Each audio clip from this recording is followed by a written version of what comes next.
Okay, here we go. Nice and quiet. Sound speeds, camera rolling. Holding for sound. Last looks. Calling for last looks. And set and action. I need to swap batteries. You know, making movies is hard. Making movies is hard. Welcome to Making Movies is Hard, the podcast about the struggle of being an independent filmmaker. I'm Mark Purcell. I'm Liz Meneshow. This week we have writer, actor, and director Jay Lee on the show to talk about his first feature film, Atypical Wednesdays, which is out now on VOD. I just want to continue to just make art and hopefully make this place better than when I got in here. You'll probably recognize Jay most from the hit show The Orville from Seth McFarland, where Jay plays Lieutenant Commander John Lamar, as well as he's also been multiple voices on Family Guy and American Dad, and he's got his own web series called Two Black Dudes and a bunch of other stuff. But our conversation with Jay was just totally awesome. Yeah, no, he's like a true Renaissance man, and one of the most confident human beings I've ever interacted with. Like more positive than I am, which was like crazy. Like I felt like I was the pessimist in the room talking to Jay, which is like nuts because I'm always so bright and cheery. Anyways, before we get to the conversation with Jay. Listen to me. Television is not the truth.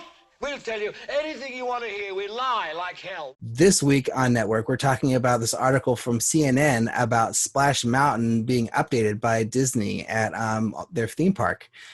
So finally, after years and years of this Song of the South being the theme for Splash Mountain, it's finally being replaced by Princess and the Frog, which, you know, is like something that you figure would have happened a long time ago, but it's good that it finally happened now. But I didn't even really I don't really go to Disneyland very often, you know, so I went once in 2004 and I did ride Splash Mountain and I did feel like it was dated back then.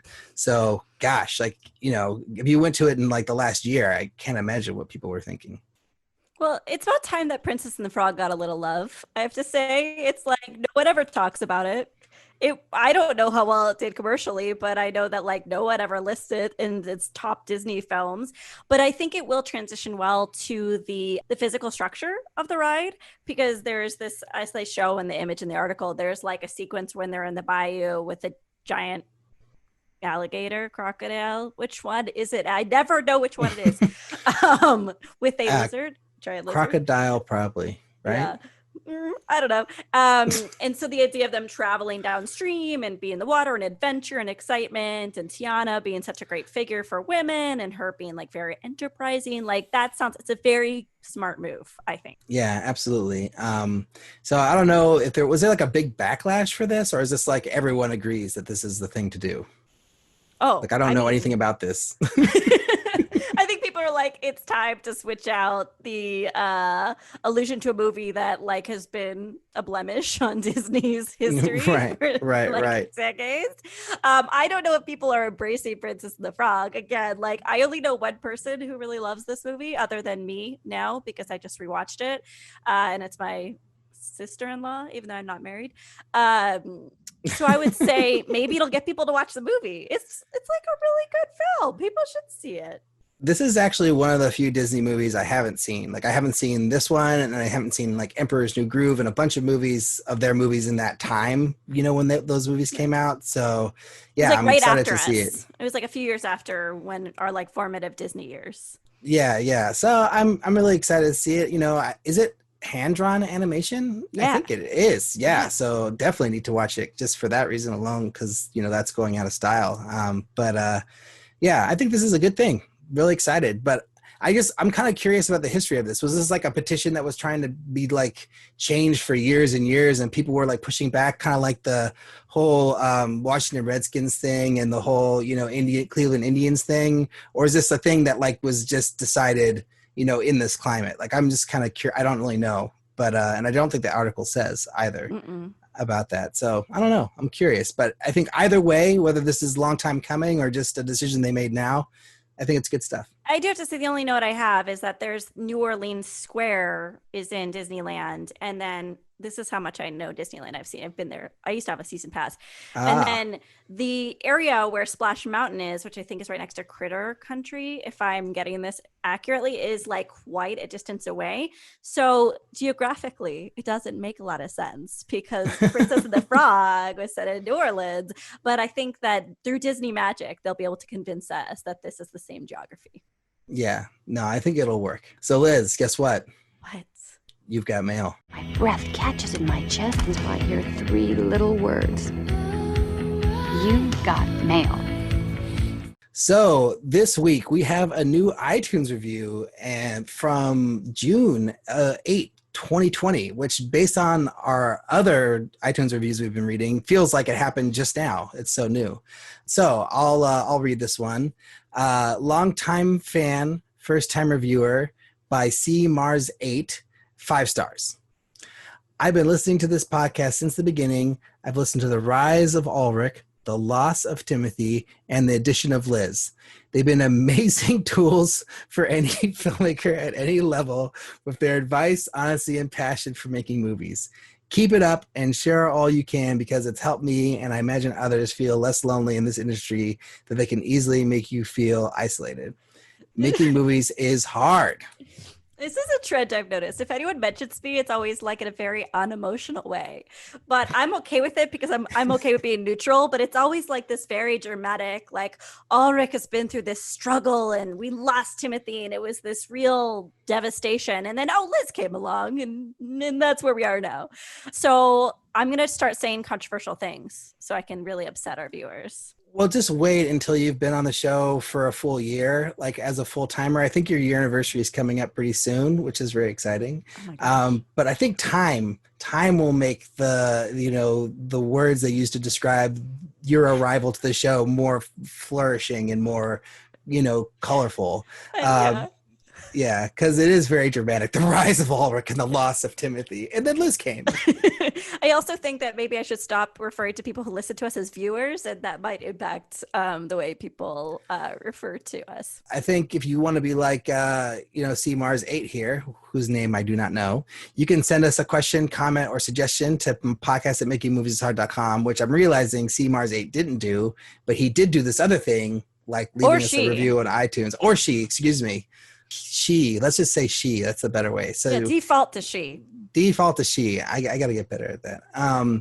You can be like C Mars 8, like she did, and leave us a review on iTunes, Spotify, or any of the places you leave reviews or comments for podcasts. We also have a Patreon page. So if you really love the show, you want to support us, go to patreon.com/MMIH podcast, and you can give us $1, $5, or $9 to get one of our pins, who so far we've only had one person buy one. And they were the designer. Yes, exactly. Which is ridiculous. But hey, people don't like pins. I get it. That's fine. I have a bunch of pins on my desk from different things I've supported. So, but maybe I'm one of the few. So you make movies, huh? I produce feature motion pictures. I got an idea for a movie. All right, so I know we've been doing this segment called Soap Dish for the past few weeks, but I've run out of distribution tips. And so what we're doing is we're introducing another segment called Get Shorty, based off of a very fond film of Aurik's and mine. We love Get Shorty. We thought we're just going to build a segment around Get Shorty because we love this film so much. So we're celebrating short filmmakers and why they decided to make shorts and what they're doing with them, and spreading the word and amplifying their message. So this week we have Felicia Pride, who is a hero amongst many, and she's here to talk to us about her short film, Tender. I made a short because I learned pretty quickly on in my Hollywood journey that film was a director's medium, and I realized that I, as a writer, had certain projects that I really had to be a part of the vision from start to finish. Particularly one project that I've been working on that's inspired by my mother, my sister, my niece. I was like, no one else can direct this. Like, I have to do that. So I started to take a bunch of classes and really immerse myself in directing, because for a long time I just felt like it was something I couldn't do. I couldn't see like a director. I had all these stories in my head that I told myself about directing. So once I felt fairly comfortable after the classes and workshopping and working with actors, I decided that it was time to actually try it. And so that's what made me make a short versus, some other medium, was that I really wanted to get my feet wet in directing. And then I did it though. Tender, my short film, is still pretty contained. 2 actors, 1 location, 1 day. So I didn't want to do too much the first time around, but I still wanted to tell a story that reflected my aesthetic and my perspective. I came up with the funds for Tender through crowdfunding. I launched a crowdfunding campaign that actually was a hybrid campaign. So it was part GoFundMe. I had a GoFundMe page for people who, wanted to support the work. And then I also did these virtual chats for people who wanted to get something for their money. I didn't have time to do a Kickstarter. I didn't want to really deal with perks and all of that. So I did these virtual chats. I hosted 3 chats. They were $25 each. And they were on a range of subjects from pitching for film and TV, becoming a professional TV film writer, writing process. And so that was part of the fundraising strategy. All the proceeds went to Tender. And then I also had a fiscal sponsorship through Film Independent for high net individuals that I did more high touch communication with and trying to, garner their support. Before making the short, what did I think would happen to my career? I actually didn't think anything. I tend to not attach to outcomes in this business because you get disappointed or you shortchange yourself. So my big thing with making the short was I wanted to get my feet wet at directing. Yes, I looked at it as possibly a calling card for me as a director, but that was my intention, was that I wanted to get my feet wet in directing, telling a story I love. And that typically is my intention of having fun telling a story I love with this business and detaching from outcomes. What did end up happening, we actually released Tender online through the quarantine because I just felt like it was just the film festivals were, going through their own transitions, and the reception to the film has been amazing. I am overwhelmed by how many people see themselves in this film and how many people are supporting this film and sending me comments, and it's just been lovely, to the point that we've decided to turn it into a feature. I went into the project thinking it was going to be standalone, but because of the reception, we're actually going to turn it into a feature, which is hella exciting and hella scary at the same time. Now that Tender is out in the world, for me it serves as a purpose to tell a story that I feel like we don't see enough. That's a story of Black women's sexuality. That's a story of Black queer women. That's a story of Black women and their desires that are sexual, that are emotional, that are physical, that are professional, about emotional intimacy between Black women. So it's for me being able to showcase and have on screen that type of representation. It's also served more practically as a beginning of my directing career, though that's what Tender has served. That was an awesome movie, and I'm really glad that Felicia took the time to talk about it on the show with us. It's really awesome. But what did you think, Liz? What did you think of Tender? Well, I love kind of those slice of life movies, whether they're short form or long form. And I hadn't ever seen a short film. I mean, I've seen Pariah, I've seen other queer Black content, but I haven't seen a short film that featured queer Black women. So I was just excited to see that representation on screen. So I was like, kudos for that. I happen to really like Felicia Pride, so I'm very biased, and I just watched it feeling very proud to know her and proud of her accomplishments, because I know she's really reinforcing her voice as a creator right now. And then I thought it was shot so beautifully. There's just some moments where the background just seemed to glow that really brought out a lot of the Tender themes in the film. So I was pretty impressed. What were your thoughts? Well, I also thought the cinematography was excellent and the lighting was great, with the backgrounds and just with the way they lit the characters, I thought was really, really well done.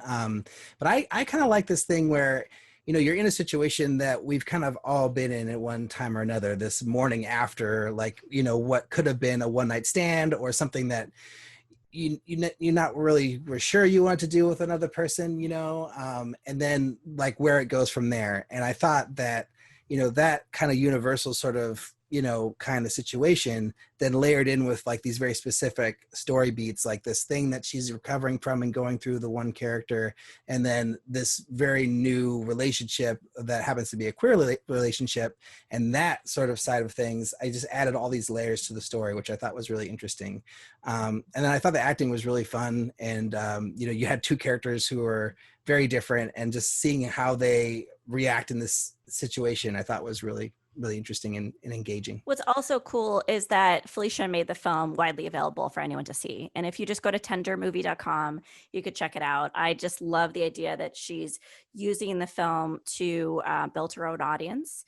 So I would say check it out. And then if you want us to feature your short film, we may do it. Alrik, what do you think? We might do it if people email us. If they email us to the same email, podcast@makingmoviesishard.com, with your short film, that is, really we want short films that are out in the world that people can see. Because I think like the big reason for Get Shorty existing is to support and showcase short films that have, most likely aren't really getting that many views, once a short film goes through short film festivals, and then you're probably not going to get to Short of the Week. You're probably not going to get a Vimeo staff pick. Like those things are not, not everyone gets those. So I wanted to showcase films that, don't necessarily get a lot of love online and that really need to be seen. And so if you are one of those short filmmakers who have a film that doesn't have, 100,000 views or doesn't even have 5,000 views, send it to us and we'll get it on the show, and so I'm just excited to, showcase some short films and watch some great short films. And also we created the segment to celebrate the great movie that is Get Shorty. Yes, of course. And have you seen the show too, Liz? Or are you only a movie person?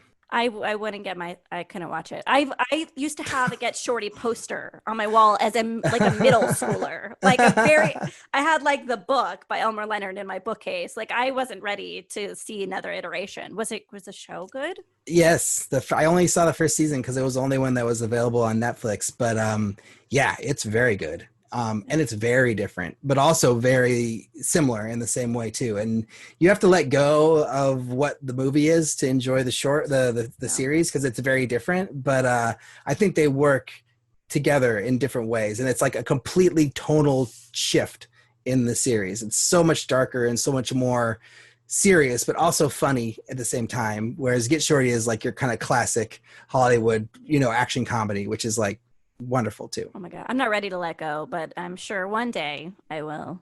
All right, Liz, The Player. What about truth? What about the reality? What about the way the old ending tested in Canoga Park? So the past few weeks, we've been interviewing female storytellers and asking them, why did they get into independent storytelling in the first place? So we have 2 new sound bites for you to enjoy.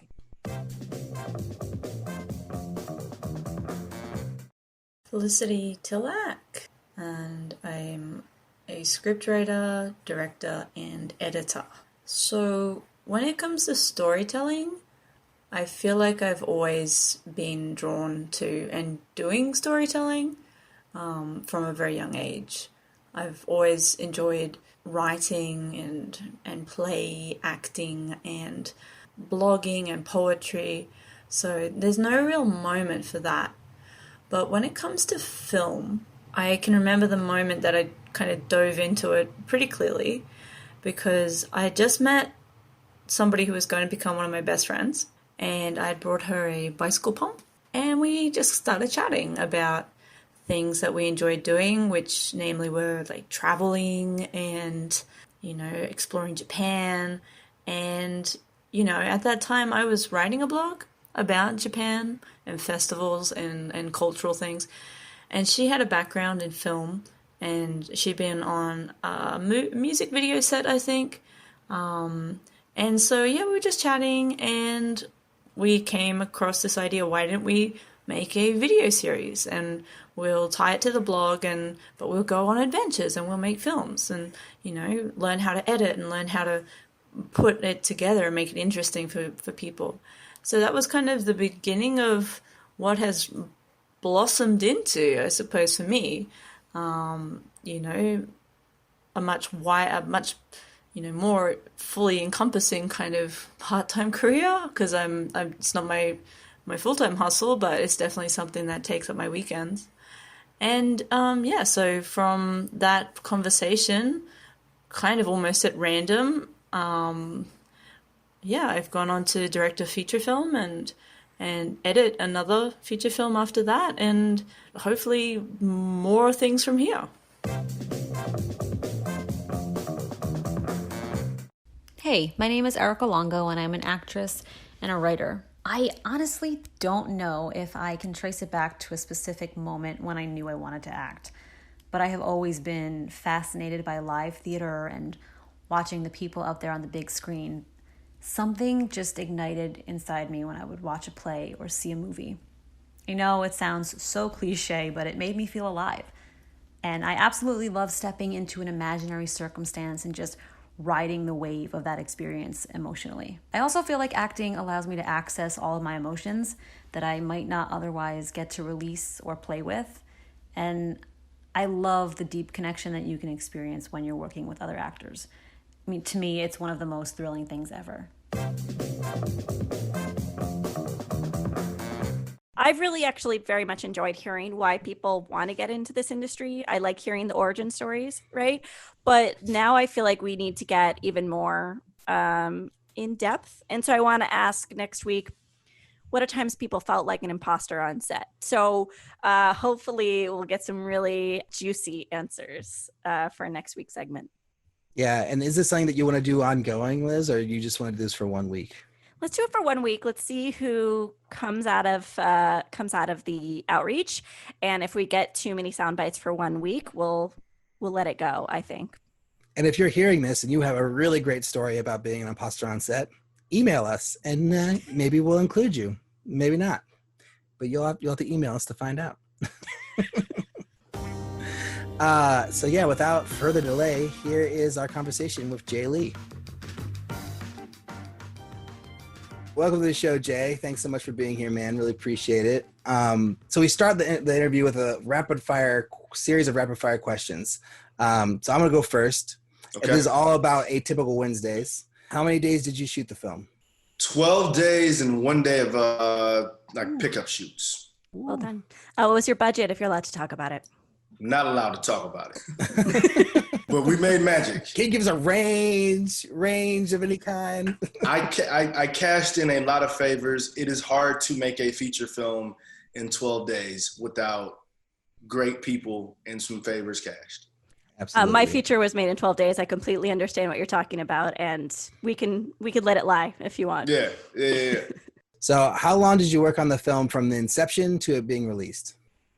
I wrote the first draft, which used to be called Wednesdays, I think in 2013. So, you're looking at 7 years. Was the very first draft of the film. How big was your crew? You would have thought we had a lot of money. I got to set the first day, and I saw a base camp, and I saw a crew, and I saw a breakfast line, and I remember thinking, who the hell are all these people? How are they getting paid? What's happening? But we had a legit, quite impressed. I got to give my producers, Stephen Love and Joaquin DeLeon, a lot of props for that, because, you would have thought I had some real money seeing all the people that helped me put this movie together. Ballpark, like 30, 40 in that range? Probably about a good 30, between 30 and 40 people, I'd say. That's a good guess. Including, just crew, right? Not cast, right? Yeah, not cast. Yeah, okay, wow. Yeah. And then out of all your projects, how difficult was this one? In what regard? To make, to write, to get to the screen? Everything. I don't know. I don't know what's difficult or what's not. I just kind of keep my head down and do the work. And then next thing you know, I get to talk to you lovely people about the fact that it's done. So I don't know. If I focus on how hard something is, then I'll exhaust myself from the beginning. But if I just put one foot in front of the other, then it's just fun. So it wasn't difficult. It was fun. It was a lot of fun, actually. I had a blast. I spent a lot of my own money on it. I worked very hard, and I had a blast making this movie. So the first question I had on my list here was just kind of taking it back a little bit before Atypical Wednesdays, but actually from what you said of how long you worked on it, it's not that far back. But I just wanted to hear about, you starting out as a production assistant, and then working on Family Guy, and then how that led to you becoming an actor and now directing your own movie. Like, just talk to us about that journey of going from, just starting as a PA to hitting the big leagues, basically. Yeah, I think the first thing that happened along that journey was I started writing. I really started writing at the front desk of Family Guy. I had, a computer, I had a lot of downtime, and everybody else that worked there wanted to be TV writers. So all the PAs, their path was, PA, and work your way up to get in the writer's room. At the time, I was just writing features. So I just kept writing. Eventually started writing some TV spec stuff, and just to keep myself busy, because I'm just somebody who likes to stay, active. And kind of long story short, Seth and I became good friends just from working there. So we just became pals, along with a lot of the other writers that worked there. And then after I left, I was sort of doing random gigs here and there, just trying to stay afloat. But I knew it was time for me to leave and move on from being at the front desk. But again, the whole time I just kept writing.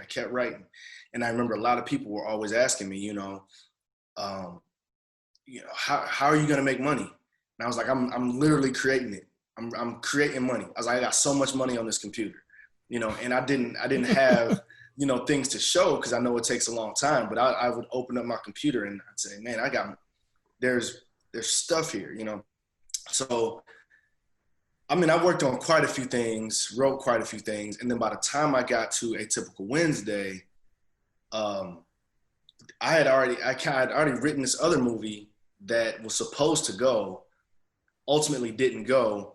Out of frustration, I remember I wrote this movie in a week, because the inspiration hit me one day, and I was so mad at this other thing. I was like, man, fuck it, I'm gonna just write this. And I bang it out, and next thing I know, that thing was moving.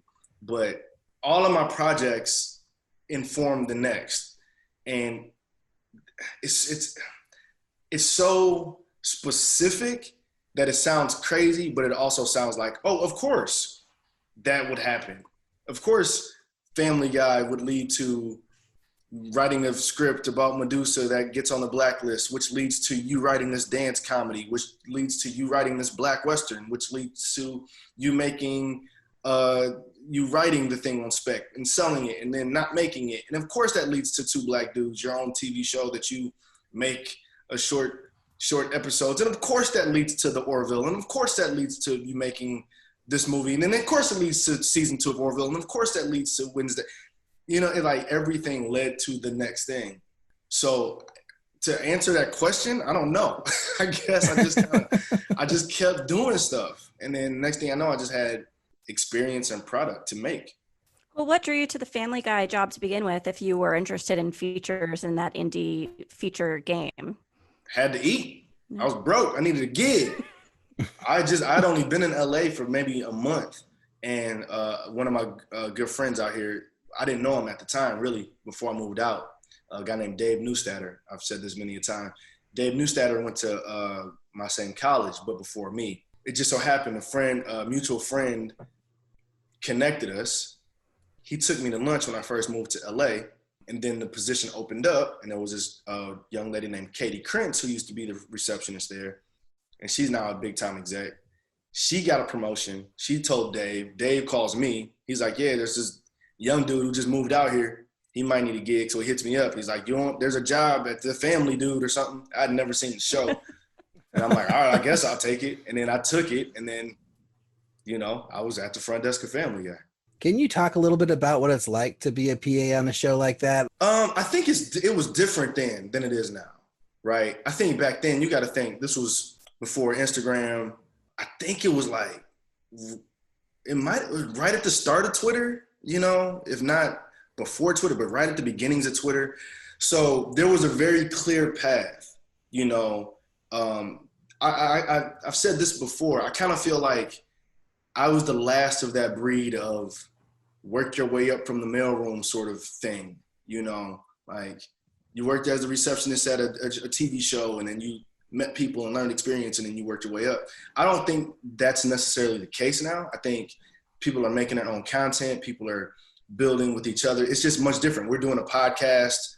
I don't even know where you guys are in the world. We're connecting. You know what I mean? It's like, there's a lot of different ways to get things done. So, but at the time, everybody really, TV writing was it, you know, and a lot of those guys they saw a path to that. So a lot of the PAs there, you know, wrote specs, wrote their own material to get into the writer's room. But me being me, almost everything about my career was not sort of conventional.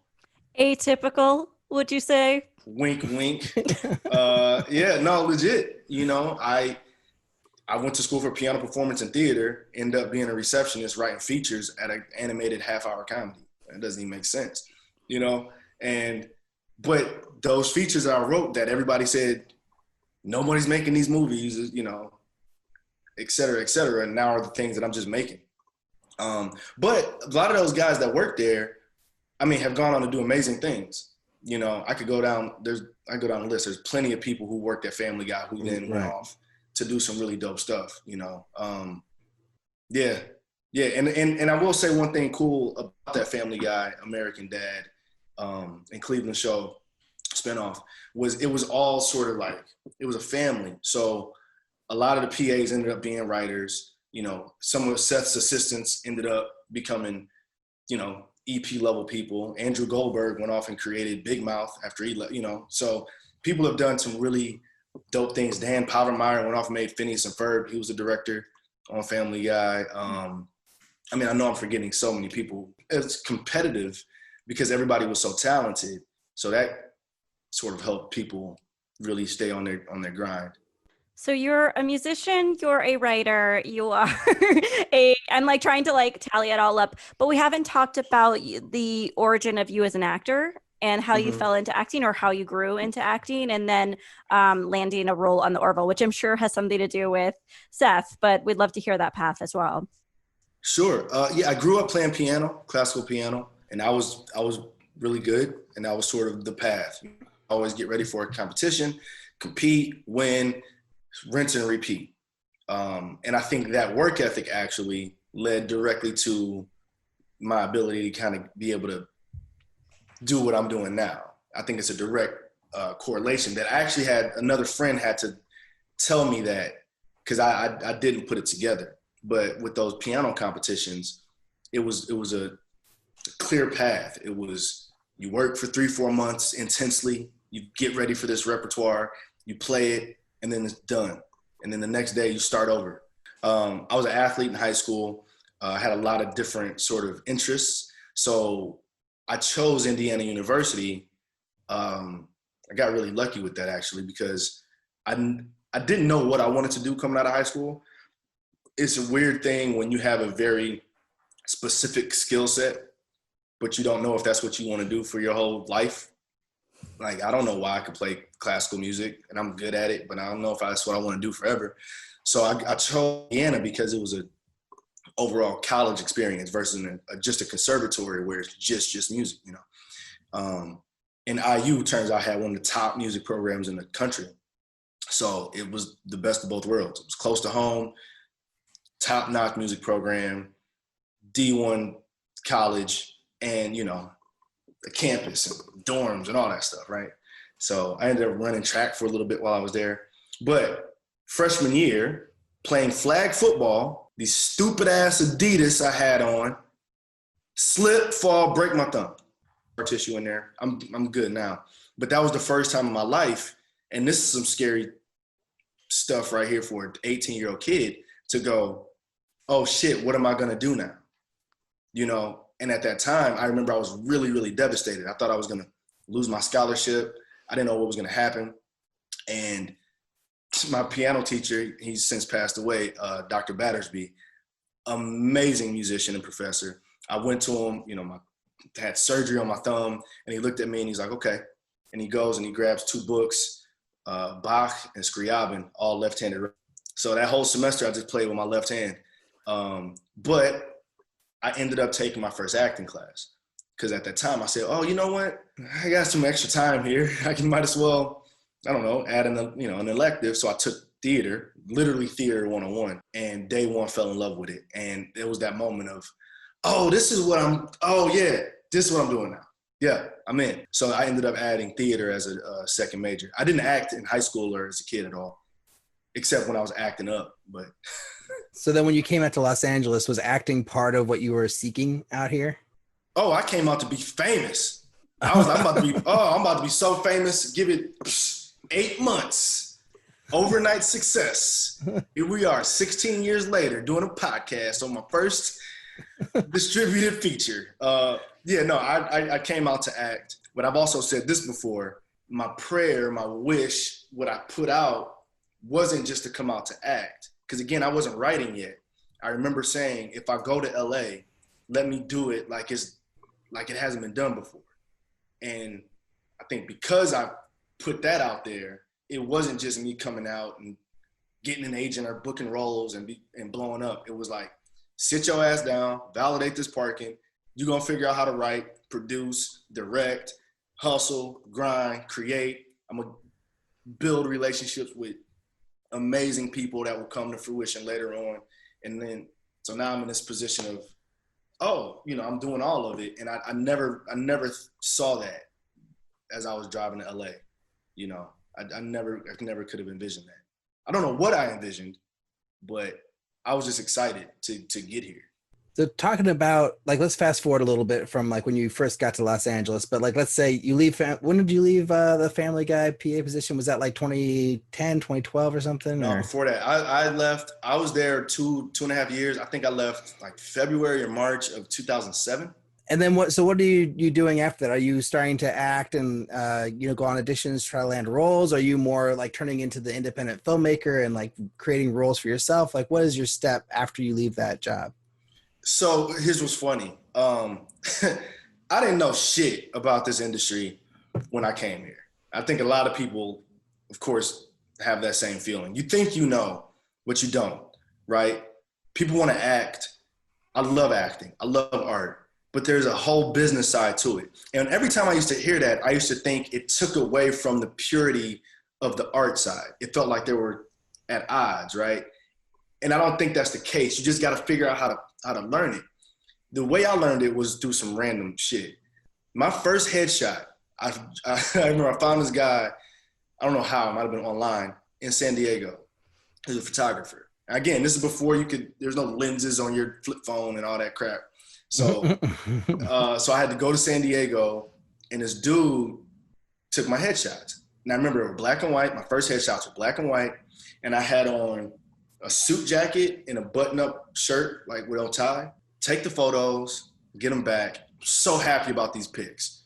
I look good. I look handsome. I'm like, oh, these are dope, right? But the crazy thing about the photo is it didn't make sense.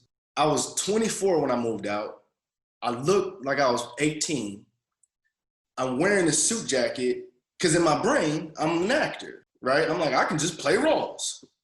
I don't know. So you look at the headshot and you go, well, this dude isn't a father. This guy isn't the guy that's saving the day. This kid looks, he's not the lawyer. He's not the doctor, right? But then I got this suit jacket on. I'm trying to be all professional.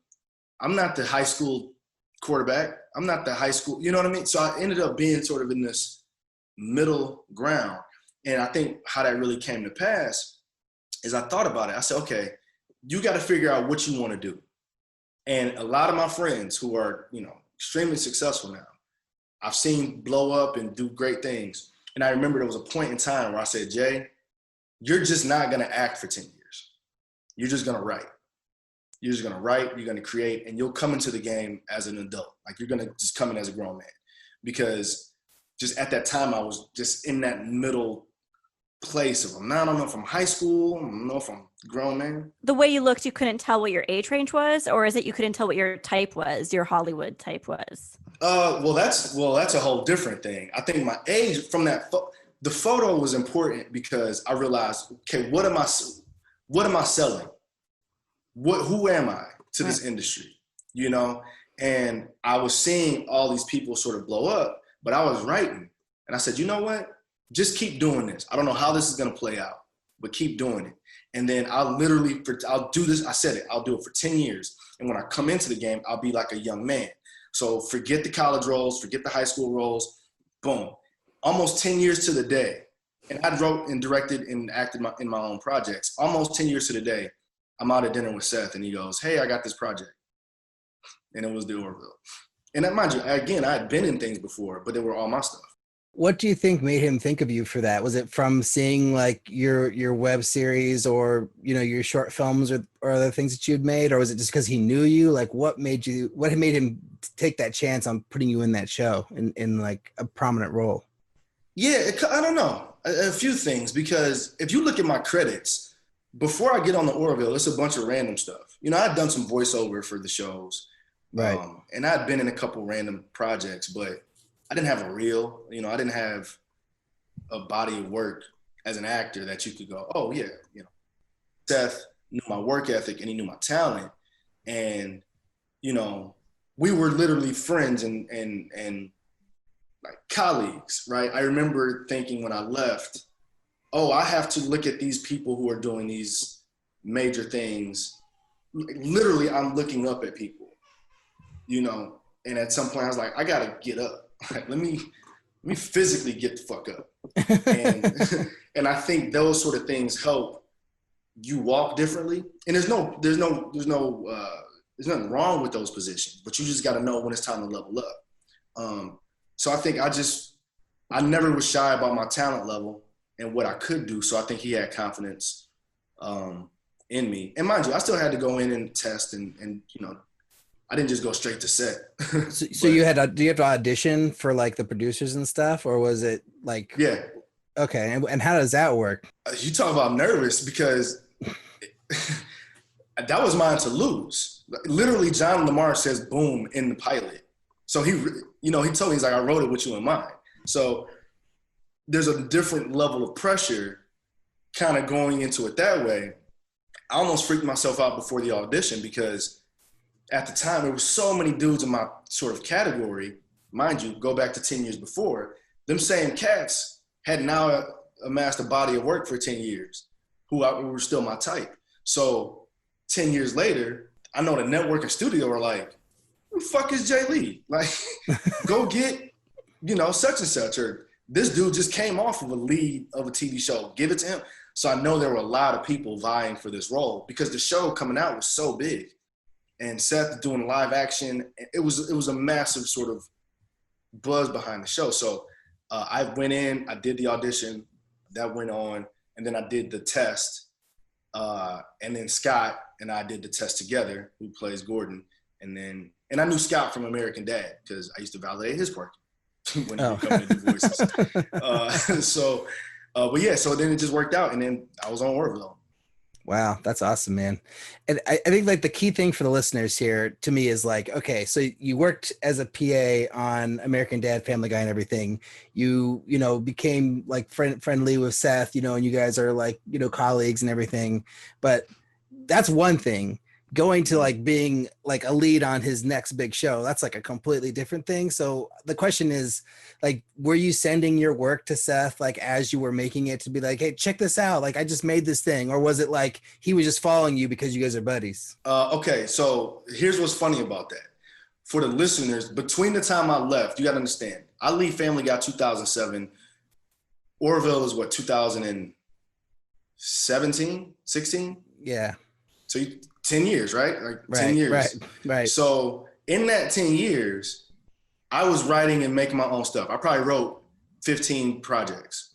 I was shooting random stuff. You know, when people started getting equipment, I would just make little things. And these are like shorts, web series, like things that aren't necessarily backed by a studio, but are like independently financed, like smaller projects, or? Absolutely. I haven't had any studio film funding yet. And it's given me a lot of power and flexibility, because I own everything. I just do it.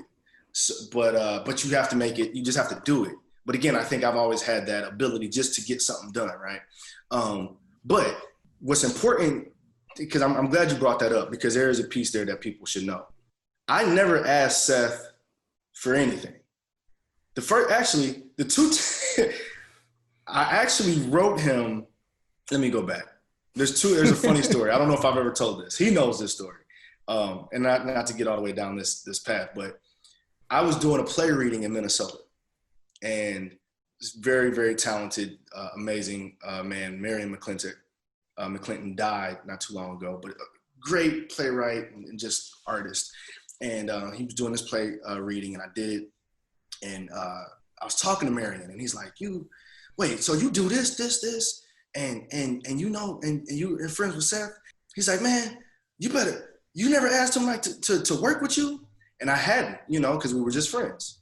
And somehow in that span of conversation, it went from, you should see if he would want to, help you get a movie made, to, I'm going to ask Seth for like $12 million to make a bunch of movies. So I come back to LA and I hit him up. Well, I was like, hey man, I want to take you to dinner.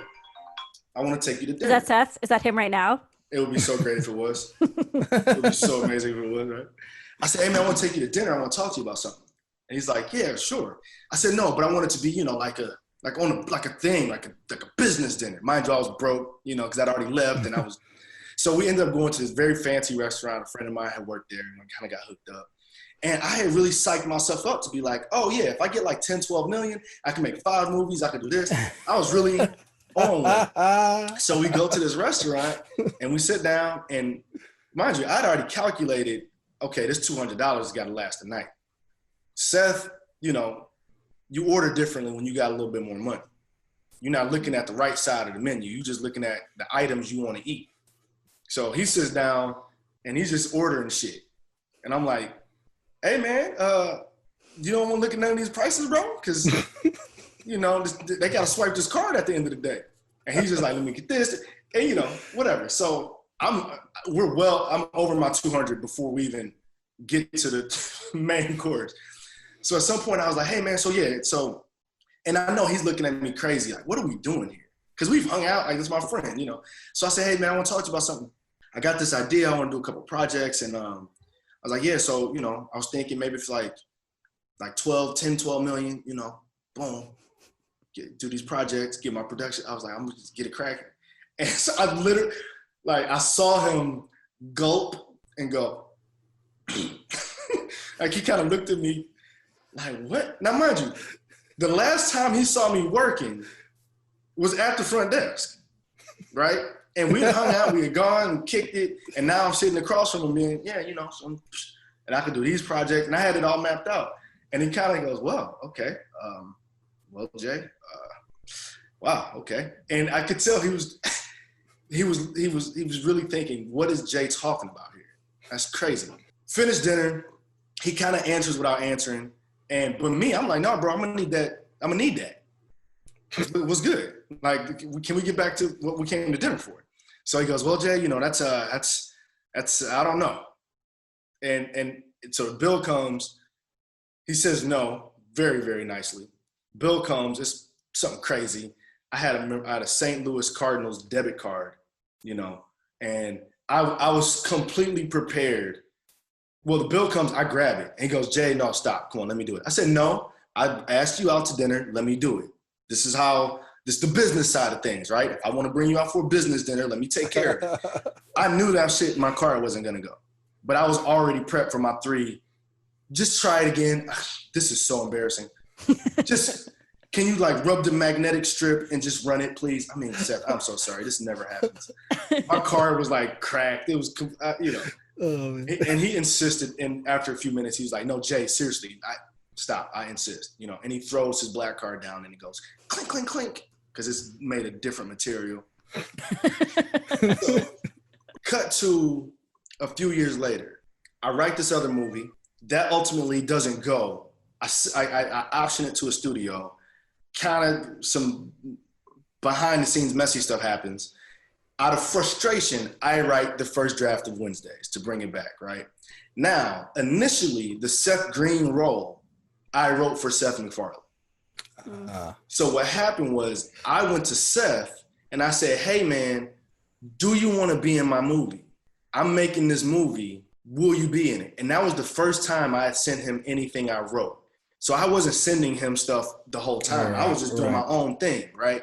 So with Wednesdays, Atypical Wednesday, I wrote him in. Like, hey, bro, do you want to come be in my movie? He reads it. And at the time, he was doing A Million Ways to Die in the West. I remember he comes back to me, and he had a very early cut screening for that movie. And he goes, Jay, I read your script. It's really, really great. Can I introduce you to my producer? He introduces me to Jason Clark, who was producing A Million Ways to Die in the West. Again, at the time, I have no credits. Nobody knows who I am for real. I sit with him, and I'm like, bro, I'm making this movie. And Jason goes, well, what do you want to do? I said, well, I want to star in it. I want to direct it. And he goes, wow, okay.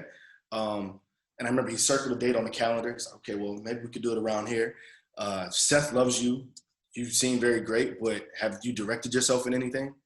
And I hadn't since my very first project I did back in 2006, which was a documentary, which I edited at the front desk of Family Guy. Leaving that meeting, I said, oh, you know what? I should probably make something that I could act in and direct.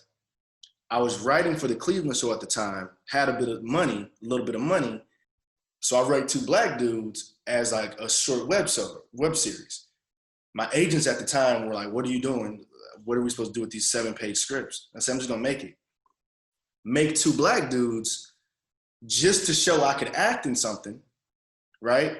So I could make Wednesdays. Finish Two Black Dudes, have a screening of that, strictly to show Seth and Jason, hey, look, I can do both. The screening and the show ends up being so dope. Seth goes, well, your show is great. You should just keep doing your show. Can I help you make the show? So I make the show, right? Then at the same time, he's writing Orville, or created Orville. Because of that, because I had Two Black Dudes and I was in it, it was easier for him to then go, oh yeah, of course Jay Lee can act. So it took me to do all of this stuff without knowing how it was gonna play out to eventually play out. And the whole story with the dinner thing, we laugh about it now because I go, and I told him this as we left. I said, well, hey, look, man, at the end of the day, you can say, Jay Lee came to me and asked me to help him make 5 projects and needed $10 million. And I was like, yep, that's what I would need. And I think you gotta be able to, a lot of people say they want something, but you don't actually know what you want. I had it mapped out. That shit was crazy asking somebody just to give me that much money. But I was like, I'm not putting it in my pocket. I needed to make these projects. But I was already looking at myself in that way. I was already walking a certain way and a belief in myself a certain way. So by the time Orville comes out later, or by the time I make Two Black Dudes, or I make this other short movie I made called Naked Eye, I was already like, yeah, this is what I do. My bank account didn't reflect it, but I believed it. Have you ever had moments where this confidence didn't invade your body the way, I mean, you're so fabulously talented, hardworking, and confident, but do you have down moments? Because it sounds like you don't, which is pretty lucky. No, I do. I just try not to spend a lot of time in those down moments. My very first big project failed. I used to say it failed horribly. Now I say it was a beautiful learning opportunity, right? So an old writing partner of mine rewrite this script called The Curse of Medusa Makes the Blacklist. Big deal, right? So we take all these meetings, everything's going great. The follow-up to that, there was this other project that we tried to make. And I was trying to make it for like a dumb number that I didn't even understand. I think we were trying to make it for like $4 million. Mind you, I'm broke. I start making some calls, somehow we get the money, right? A friend of mine, he's like, I could help you out, childhood friend. Long story short, that movie completely falls apart. I lose all my money. I got to move out of my apartment. I had to sell a bunch of stuff. It was that moment, when they're making this documentary about Jay Lee, this is that moment of he lost it all. This is that Act 2 moment, right? Everything went to shit. And I had to move in with my cousin. It was bad. But because that movie fell flat, I can make Atypical Wednesday for the money we made it and make it look the way it looks, because I learned so much in that quote unquote failure, right? I think where a lot of people get hung up is when something doesn't go the way they think they want it to go, that informs the rest of their shit, versus saying, okay, what could I take from it? What could I learn from this? And then you flip that. So it's not that I don't have down moments, it's that I truly try to take the learning part from anything that doesn't go the way I thought it would go and use it for my good. I don't try to dwell in the negative, or I don't try to dwell in the, well, damn, this didn't work out in my favor. It's like, all right, well, what the fuck did? Oh, that did. Let me take that. And then you keep pushing. But it took me a minute, because up to that point, I remember saying this as I was packing up my stuff and selling my stuff. I was like, I've never lost. I was like, I've never lost before. Okay, shit. What do I do with that? And I wrote a brand new script called Trailer the Forgotten, which I have not made yet, but I promised you it was gonna get made. And Trailer the Forgotten led to this, and that led to that, and that led, you know. So out of that pain, I made something. I wrote something. Yeah. So I guess the question is, like, as an actor, what kind of direction do you like to get? And then is it the same as as what you like to give other actors on set? I think I used to be scared to direct because I didn't know what it meant. You know, I always thought directing was, you had to know exactly what kind of lens to use and what to do and like the technical aspect of everything. And there are a lot of directors who do that. You know, there are a lot of directors who, you know, camera.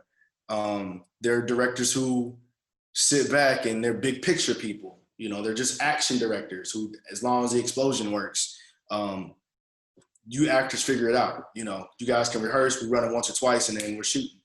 I think because I was a writer, and I am a writer, to me, it all starts with the script. So if the script doesn't make sense, then your movie won't make sense, you know? And if it doesn't come off the page to the actors, it doesn't matter what your shot looks like.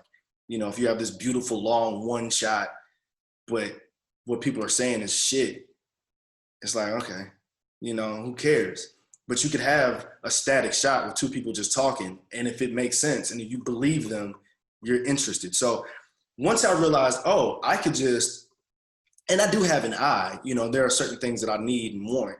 But if you hire, for me, I thought if I can just get a great DP who can help me come up with the look in my head and sort of, if I can articulate it even poorly, but he or she knows, okay, this is what I think he's saying, this is what we set up, then I can just get in and work with the actors. Because I always say I like to really work with the performance, because I think the acting side of me, this is how I would want to be directed. I try to make sure the actors are having fun, and really something to grasp onto. So I think that's how I approach it. The look and everything, I try to leave, I trust in my crew to help me bring that to life. But especially since I'm a writer-director, I'm the only one who knows what it's supposed to kind of sound and feel like. So that takes a lot of energy as well. And being in it, it's important to have somebody on set to help you with your performance. Because when you write, direct, and act, the last thing you think about is your performance sometimes. So you end up doing all the setup, you set the shot up, you're giving notes to other people, rush, last looks, and then, oh shit, I gotta say my part.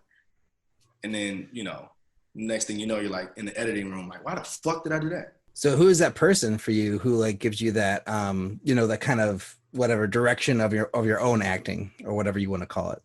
Ahmed Best was, and actually I had a couple. My boy Jason Kelly, my boy Ahmed Best, my friend Tracy Tom, she came to set. So yeah, I was aware enough to say, hey, look, people who are really good at this, make sure you know, pay attention to my performance here. Because again, 12 days. It's not like I got a lot of time. I'm not gonna get 8 takes. You know, you gotta knock that shit out. So depending on the project, you know, I think depends on who you kind of have there for you. But I've been lucky enough to have a core group of friends out here who always read my material, come to set, I bounce my ideas off of. And then do you spend a lot of time watching playback, or do you like just kind of, once you have that, like, sort of confidence that you got it, and then like you have your person there who's like going to give you the thumbs up that yes, that worked, then you just move on? What's time? Look, I would have loved to have shot my movie in 21 days, but every day is more money. So it's up to you if you want to go look at playback. You know what I mean? Do you want to take this extra bit of time to go watch that playback? The sun's coming down. It's up to you. And my movie, by the way, how dumb am I? I make my movie, I have a child actor who's amazing, by the way, Cooper Friedman. But I'm up against child restriction time. I shoot it in the summer, right? Or like the fall. So the days are fucking short. So like 4:30, the sun's going down. And my movie's supposed to take place over one day. So yeah, that's real brilliant, Jay Lee. Let's back yourself into a corner, make this movie in 12 days with the shortest days of the year and very strict child restriction time. So yeah, playback, only if I needed it, as much as you can. So you're not on set scrambling and then, stressed out. And I think we're winding down a little bit, but I just want to make sure we give enough due time to Typical Wednesdays. And I just wanted to hear how it's going and what your expectations are for the release right now. Sure. I'm really pleased with it. It's unfortunately we're in this sort of crazy time in the world between this A, pandemic, and B, literally a revolution and awakening of people not being pieces of shit and just paying attention, right? And appreciating and at least acting like you like Black people right now. By the way, shout out, it's probably pretty smart to start liking Black people. If you haven't done it, I know it might be difficult, but you fucking want to get on that train. I'm telling you right now. If you don't already like Black people, get started. Yeah, listen, hit me up on social media. I have tools. I literally started a school called Do Better University, so everybody can do better, not just in this, but in general. But anyway, now that people are waking up to, Black people are important too. It's a weird time in the world. Not for me, not weird. I'm like, great. But for a lot of people, it's weird. It just so happened though, that after we finished shooting, went in the post, it was a long post-production because I went back to shooting Orville. It all lined up that it came out right now. And again, I would have never expected that. So the sort of blessing in the middle of all this for me personally was I could get this film out that has to do with the Black man going to therapy and deals with race, this young white kid, and what is that like? These two complete opposites who end up spending time together and actually seeing each other and talking to each other and not at each other. What is that like? What is it like being in therapy? I never talked about therapy growing up. Therapy was for crazy people, until I got my therapist. And I'm like, I think we're all fucking crazy. We need therapy. We need to deal with a lot of stuff, So it all like, again, if I look at everything in my career, it all seems random, but it all seems extremely specific. So finish the movie, get the distribution deal. We were supposed to have a theatrical release, but then the pandemic hit. But we've still found a way to have this socially distanced premiere on the rooftop at this theater in LA last week. Oh, cool. So that was really, really awesome. So I was able to still celebrate it, and the crew see it, got some press for the movie, and it came out, and the response has been great so far. I'm pleased with the movie no matter what. Even if people hated it, I'm pleased with what I made. I'm happy I made it. I'm happy I met the people along the way who made it with me. I love my cast. I love my crew. And I really, really, really love this movie. And the fact that it came out now, how it did, when it did, where it did, is truly a blessing. Like I couldn't have asked for a better sort of experience with my movie coming out. And it's crazy to say because the world is so crazy right now. I have one question about distribution. Like, did you guys do a film festival run, or did you guys just go straight to distribution? Again, it's crazy how things happen. Most of the festivals I wanted to get into, I didn't, right? Also, at the time we shot the movie, because I had a very small window, a lot of the submission platforms I had missed. So, you know, the big festivals, I'd already missed that window, so I'd have had to apply the next year anyway. But some of the ones I wanted to get into, I didn't. And I remember at the time, again, going back to your question, Liz, about the down. It sucks when somebody says no to you. You know, I just spent all this fucking money. I'm in it. They're saying no to me in multiple ways. My writing, my acting, my directing, my producing. It's like, no. You know, and that sucks. So what do? Do I just, I don't know, go into the bed, or I figure out a way to keep pushing? Because all you need is one yes. And people aren't saying no to you. It's a lot of different things that come into it. So right. Yeah, I was kind of disappointed in some of the things, but I just kept pushing. And then, you know, next thing I know, we had a couple deals on the table, or a couple offers, which at the time were like, oh, this seems so, I wanted this big whatever, right. You know. But then Gravitas came on board, they dug it, and I, you know, trusted my gut, went with them, and here we are. Now you can turn your TV on and literally watch my movie, like right now. I did it all night last night. I went to all the platforms just to make sure it was real. And it's like, yeah. I get that. You know? And watch your trailer, yeah.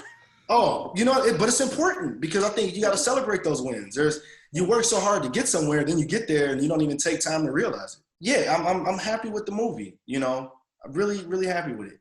Well, congratulations. I saw it this morning. It was great work, man. I really enjoyed it, you know, and that opening scene was really, I like that scene a lot, where you're slapping the kid. Good stuff. Yeah. Because, you know, I don't advocate hitting kids, but right. But I can tell every adult that's never been smacked before. A lot of people causing a lot of problems, never been punched in the face. You know, a lot of people doing some foul shit as adults. It's like, if I could have just not too hard, not like my whole body, but if I could have just smacked you just once when you're about 12, you might have had a different trajectory. But yeah, that opening scene was cause and effect. Cause and effect. That's what everybody just, you know, do whatever you want to do. Just know there's an effect behind every action. There's a reaction. So, you know, I think it's important. Mind you, again, I'm not saying hit kids, but if you do, make it a good reason. So I have one last question before we get to our final five. It's just like, so, you know, you've got this amazing career as an actor. You've got this film that you wrote, directed, and acted. You're obviously a very prolific writer. Like, what do you see for your future? Like, is it going to be like doubling down on the writing? Are you going to like go off to direct your next movie? Are you going to just keep on acting? Like, what is all of those things? Like, what's next? D, all of the above. I remember at a certain point, I was looking at like 5 different people's careers that all kind of lumped into one. And they don't really make sense individually, but for whatever reason at the time, I was like, this is the career I want. And it all has to do with writing, directing, acting, producing, music. I was going to do a concert in May, but if, you know, of course the pandemic hit, so I'm going to do that whenever we open back up. But I was getting really excited about this concert, classical piano. Wow. But yeah, the plan is to do all of it. You know, I want to Clint Eastwood. Really get this. You know, when people look at me, they're like, that's Clint Eastwood. I mean, I know it's a joke, but like, he writes music, he acts, he directs. Yeah. I mean, come on. But you've got one up on Clint, because Clint doesn't write. You also write too. So you've kind of got him beat in a way. Clint doesn't write? I thought, I guess he doesn't. No, he doesn't write. But yeah, you know, I mean, look, Seth is again, he's a guy who does a lot. And, you know, it was interesting being able to be friends with him before my shit was popping off. And I would go into meetings or meet with agents or producers or whoever, and they go, you can't do that. I'm like, but my fucking friend is doing it. You can't tell me I can't do it. Right. What are you talking about? My boy Ahmed Best, he's a multi-talented, hyphenate person. You can't tell me I can't. My friends are doing this shit. That's like me telling y'all, you can't do a podcast. I'm like, right. I'm doing it. Fuck are you talking about, dummy? I'm literally doing it. I see people doing it. What we like to do at the end of the show is kind of transition to like a big picture look at yourself and your career and your future and your past. And what's the first film you've ever made and how do you feel about it now? Battle for the Crown, was a documentary on stepping. I'm in a fraternity. Shout out Alpha Phi Alpha Fraternity Incorporated. I love it. It was my first project. It still somehow holds up, at least in my brain. And it's funny. I go back and look at it and I go, wow, I made that. I made that without knowing what I was doing. And like I said earlier in this podcast, I literally edited that movie at the front desk of Family Guy. I had my work computer and I had my laptop. I had this big ass camera, this little mini DV tape, little record. Like I had my whole setup, you know, and actors would come in and record. And I'm like, excuse me, I'm trying to edit this movie. I didn't edit. I didn't know what I was doing, but I did the whole thing. And yeah, I'm proud of anything I made. I got a tattoo on my back. My first tattoo fucking sucks. Love it. It's amazing. Never getting it covered up. It's perfect. No mistakes. What's the best filmmaking advice you've ever received? Give yourself more time. Yeah, I would say that too. Give yourself more time. Whatever time you think you need more. And also, do the work. Just fucking do it. First day of shooting Atypical Wednesday, I had a production meeting. I told everybody, I said, hey, listen, nobody bring me a problem. No one is allowed to bring me a problem. You could bring me an opportunity. Don't bring me no fucking problems. I got too much on my plate. And I wanted a certain energy on my set, right? You've been around people and sets and energy where people are complaining and bitching and complaining, and that energy spreads quickly. What are solutions? The joke I always say is somebody comes up and says, hey, Jay, we have a problem. We have an opportunity to shoot in a new location. Right? Which is different from, Jay, we just lost our location. What are we gonna do? You know, I don't know, fucking figure it out. So yeah, no problems. Don't focus on the problem. What's the opportunity? Yeah. By the way, real quick, Liz, I want to go back to the question you said, how do I feel about my first project? My first project, Battle for the Crown, very first time I ever saw that on the big screen, Arizona Black Film Festival. I drive to Arizona, my sister comes in town. It was this whole big deal. Rush to the theater where they had this festival. There was like nobody there. There was like 6 people in the theater. I remember dropping my sister off at the front because I was a little late, and I rushed the park. I run in, and as I run in, it was me on the screen. Yeah. And I remember I stopped and literally like shed a tear. And that feeling I had from when I made that first movie that probably no one will really see is the same feeling I have now. It's the same feeling I have when I saw myself on Orville. It'll be the same feeling I have when I win whatever the fuck I win, all the things, right? For whatever thing I do. I'm stressing that because it's important to not chase you don't have to keep chasing up. You can look across, right? You can look at yourself and go, wow, I'm proud of myself. I'm doing something. You know, don't skip over those moments. That piano is a great example. That piano is 35 years of practice, training, scales, hard work, missing out on parties, not being able to hang out with your friends, you know, because you're practicing and working and competing. That's what that represents. So every time I look at it, it's a reminder, oh yeah, that's literally what hard work can do. And I'm happy with that result. So anyway, I didn't mean to get all fluffy. No, it's a beautiful reflection.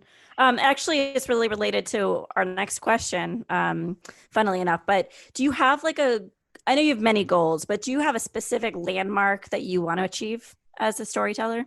I always say, if I can make art that makes people think, laugh, cry, and do better, I've done my job. So whatever platform that is, if it's a film, if it's a TV show, if it's an animated show, if it's a concert, if it's just public speaking, I don't know what that looks like. You know, remember those game shows where they'd have that big box and it's just the wind and there's money flying around? And you could just go in and grab 60 seconds? Yeah. Right. The question, and this is just coming to me now, it's almost like asking me, I'm in a box and the wind is flying and there's money flying around. It's like, which one of those what does it look like? How much money, like how much would I come out with? What's the landmark? And the reality is you just take the box down and there's no wind and it's all there anyway.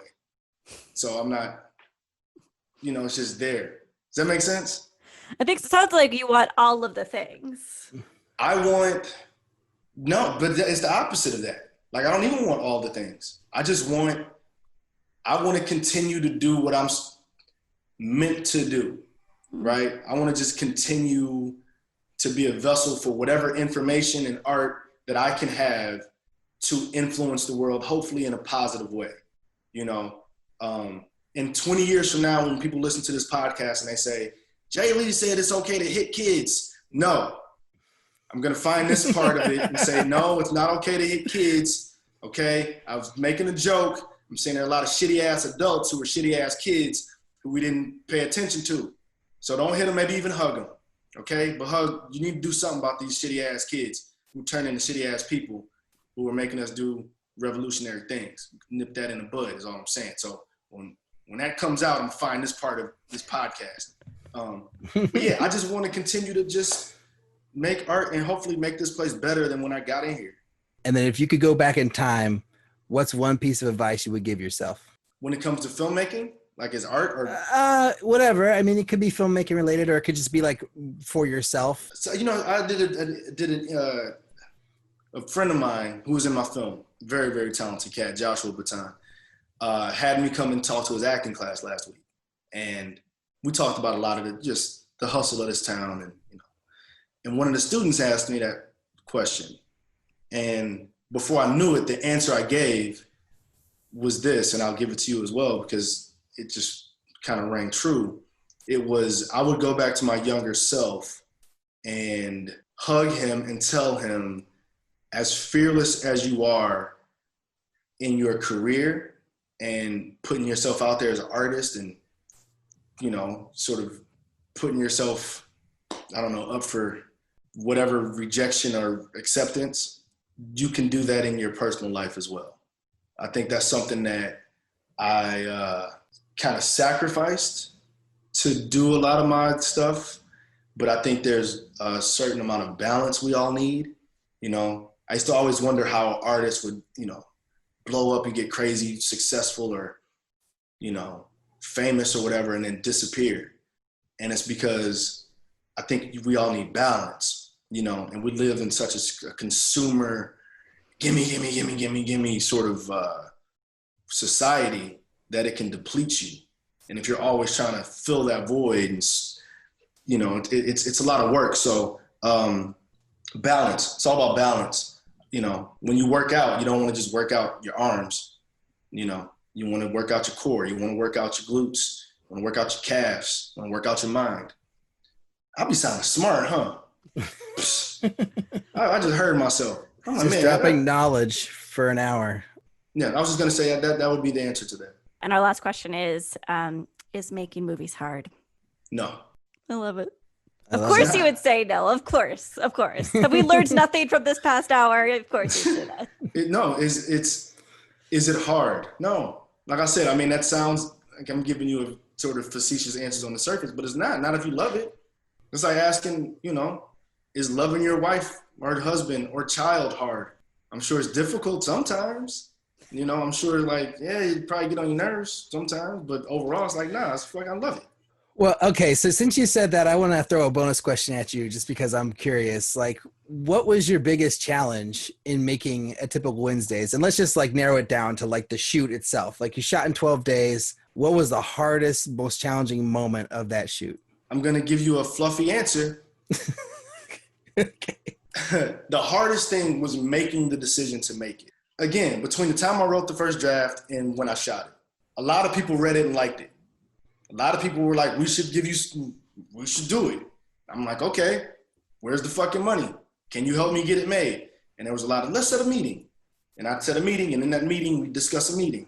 And then we table that, and then we put a meeting on the books. And then we'd have another meeting. And then next thing you know, it's 3-4 years. I'm like, where'd my movie go? Right? The day I decided to make it, I sat at my table in my dining room, and I said, fuck it, I'm making it. And I looked at my account, I said, how much could I waste on this piece of art? I had a number. I started making some calls, and then all of a sudden, the train was moving. So any problem that happened, the camera shut down in the middle of a shot while it rained on a day, that wasn't as hard as making the decision to get it done. And the reason I'm stressing that is because in that decision, I still didn't have shit. I didn't have a crew. I didn't have a cast. I didn't have any other money than what I had in my pocket. But that was enough.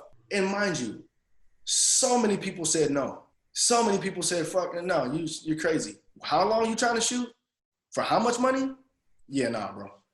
You can mess me with that. But then one person said yeah. And matter of fact, he didn't even say yeah. I had to twist his arm.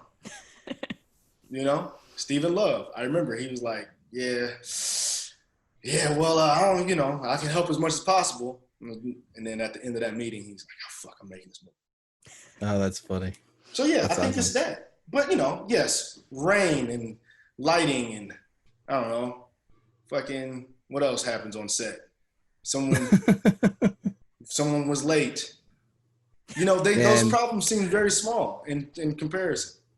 I love your energy and your attitude, and I'm always the positive one on this show. And now I want to learn how to be as positive as you because it's amazing. It's crazy. I love it. So yeah, last question is, what should people do? Where should they find you? Where should they watch Atypical Wednesdays? What do you want people to do after listening to this podcast?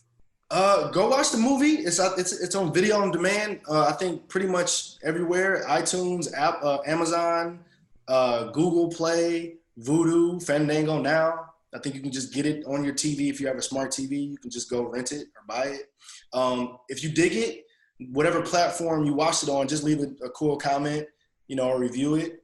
If you don't like it, just be quiet. Don't say shit. Yeah.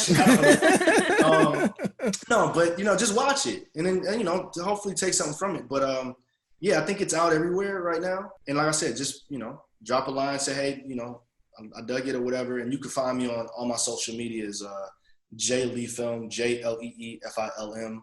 And I try to respond to everybody who reaches out to me or whatnot. But yeah, watch it, dig it, hopefully take something from it, and then if there are any filmmakers or writers or artists out there, go do that shit. Go make it. Go create it. Go figure it out. Whatever that is, do it. Thank you for coming on the show. Yeah, thanks so much. Yeah, for sure. No. Thanks for listening, and thanks to Jay Lee for being on the show. And everyone should go out and watch Atypical Wednesday, available on VOD right now. Check out our website, makingmoviesishard.com, where you can find links to things we talked about on this episode.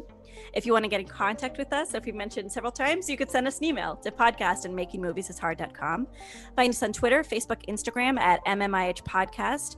I got an Instagram that I could pimp out on the show, and I'm at Liz Manischel Film on Instagram and at Liz Manischel on Twitter. Alrik, where are you? I am on Twitter and Instagram at AlrikB, and you can also find me on Facebook just with my name, Alrik Purcell, and I'm probably the most responsive on Facebook, but I try to be better on everything, but reach out there too. If you like the show, tell a friend, help us get the word out, leave a review on iTunes or Stitcher. And finally, last but not least, thanks to our producers Greg Holtzman, Joshua Sterling Bragg, editor Allison Stoney, the whole Bloodstream Media team for making this episode possible, and we will talk to y'all next week. We didn't forget anything, did we? I don't think so. Yeah, we just didn't ramble as much as we normally do, which I feels think like is very light. I good. love it.